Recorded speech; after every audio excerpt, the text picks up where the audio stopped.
शिवाजी विद्यापीठात जलव्यवस्थापनावर संवाद व कृती कार्यक्रम। संशोधक, शिक्षक व विद्यार्थी जलसंपदेसाठी मदत करणार। सिंचन क्षेत्र 100% करण्यासाठी पाटबंधारे विभागाची तयारी। शाश्वत जलव्यवस्थापन आराखडा तयार करण्यासाठी विद्यापीठातील शिक्षक, संशोधक आणि विद्यार्थी नेहमीच जलसंपदा विभागासाठी योगदान देतील असे प्रतिपादन शिवाजी विद्यापीठाचे कुलगुरू डॉ. डी.टी. शिर्के यांनी केलं। जलसंपदा विभागातील महाराष्ट्र कृष्णा खोरे विकास महामंडळ पुणे आणि शिवाजी विद्यापीठ कोल्हापूर यांच्या संयुक्त विद्यमानं आयोजित जलव्यवस्थापन कृती पंधरवडा 2025 अंतर्गत आयोजित संवाद आणि कृती कार्यक्रमात ते उद्घाटक म्हणून बोलत होते।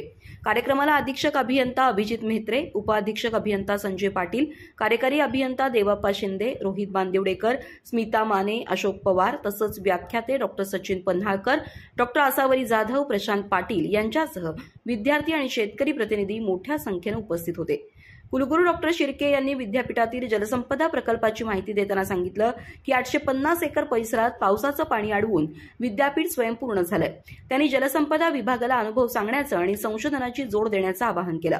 अधीक्षक अभियंता अभिजित मेहत्रे यांनी पाण्याचा अतिवापर टाळून भविष्यातील पिढीचं रक्षण करणं गरजेचं आहे असं सांगत शाश्वत जलव्यवस्थापनासाठी पारदर्शक कामकाजाचं महत्त्व अधोरेखित केलं।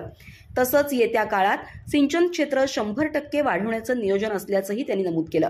डॉ. सचिन पन्हाळकर यांनी भूस्थानिक तंत्रज्ञानाच्या माध्यमातून जलव्यवस्थापनाचं मार्गदर्शन केलं।